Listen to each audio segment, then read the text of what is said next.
بسم الله والصلاة والسلام على رسول الله. أهلا بكم. هعلمكم النهاردة إزاي تعملي العجوة في البيت وتعملي منها القرص والقراقيش وتعملي منها الكحك كمان.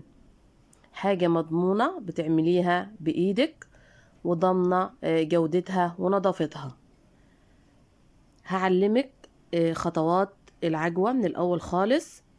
طبعا ده الفيديو كان عندي قديم، والبلح ده كان عندي في موسم البلح. بلحة طرية ومش متحمصة. بتجيبي البلح وبتنشفيه في الشمس، بتسيبيه يومين 3 لحد ما البلحة تنشف معاكي علشان العجوة تفضل معاكي فترة طويلة. وبعدين بتفرديها في صاج وبتحمصيها وبتقلبيها من فوق لتحت لحد ما تتحمص معاكي وتكون جميلة. وبعدين هنشيل منها النوى ونغسلها كويس جدا ونشيل منها النوى. وكان عندي كمان هنا حبة ناشفين هضيفهم كمان للعجوة، هيطروا مع بعض. وبحط العجوة اللي معايا على البوتاجاز وبضيف كوباية من المية وبهدي النار خالص علشان كوباية المية دي تتبخر وتطرلنا العجوة. بقلب فيها وبسيبها شوية على نار هادية خالص لحد ما تكون معايا بالشكل ده. هنا كده بقت عجوة خلاص، ممكن تكيسيها وتحتفظي بيها في التلاجة او الفريزر وتطلعيها وقت الاستخدام. وممكن بايدك تعجنيها بعد ما تبرد كويس جدا لحد ما تكون معاكي عجينة بالشكل ده، وتكيسيها وتعمليها قوالب بالشكل ده. انا بعد ما العجوة اللي معايا بردت تماما عجنتها بايدي لحد ما بقت معايا بالشكل ده. وبعدين دهنت الاكياس اللي معايا بزيت او بمسحة من الزيت، وبعدين بتكيسيها وبتعمليها قوالب بالشكل ده وبتحتفظي بيها في التلاجة او الفريزر. بتقعد معاكي سنة كاملة وتطلعيها وقت ما تستخدميها بتكون جميلة جدا. شايفين العجوة طرية جدا وجميلة، وطبعا ضامنة جودتها ونظافتها.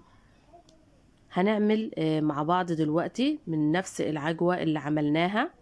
هنجهز عجوة للكحك. بجيب حوالي نص كيلو من العجوة. شايفين العجوة طرية جدا ازاي، ممكن تستخدميها زي ما هي كده. بضيف معلقتين من الزيت او السمنة على حسب الوصفة اللي هتعمليها. وبضيف كمان معلقتين كبار من السمسم، واختياري نص معلقة صغيرة من القرفة البودر. وبقلب كله مع بعض. شايفين العجوة اللي معايا وجمالها.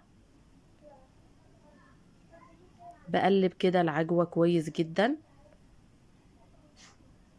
وبعدين بنكورها او بتعمليها على حسب الوصفة اللي هتعمليها، سواء هتعملي قرص طرية او منين او كحك. فانت بتعملي العجوة على حسب الوصفة. بتدهني ايدك بدهنة من الزيت وبعدين هنكورها.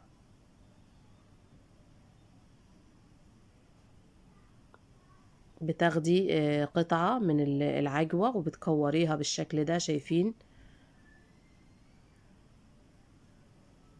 وبتعملي الكمية كلها بنفس الطريقة. شايفين العجوة وجمالها، حاجة جميلة ضمنة نظافتها، وبتعملي بيها كل الوصفات اللي هتحتاجيها وبتقعد معاكي بالسنة. طبعا في انواع من العجوة في السوق بتكون رديئة جدا، فانت لو استغليتي حتى موسم البلح وعملتي العجوة هتوفر معاكي كتير. بالمقارنة بسعرها. لما بتشتريها عجوة بتكون غالية، بتكون جميلة جدا معاكي في القرص والكحك المعمول بالتمر، كل الوصفات اللي هتستخدمي فيها العجوة. والبلح اللي كان معايا هنا في الفيديو بلح متوسط الرطوبة، لا هو ناشف جدا ولا هو طري جدا، يعني بلح متوسط في الليونة بتاعته. وده كان فيديو النهاردة، فيديو بسيط وجميل جدا، هيوفر عليك كتير بالمقارنة لو اشتريتي العجوة جاهزة. طبعا في موسم البلح بتكون كتيرة في السوق ورخيصة، تقدري تجيبيها وتعملي الوصفة دي. لو الفيديو عجبكم ما تنسوش تحطوا لايك للفيديو، تشتركوا في القناة وتفعلوا الجرس على الكل علشان يوصل لكم كل الفيديوهات والوصفات اللي بننزلها على القناة. واستنونا في فيديوهات تانية، وصفات تانية بمشيئة الله وفي حفظ الله ورعايته.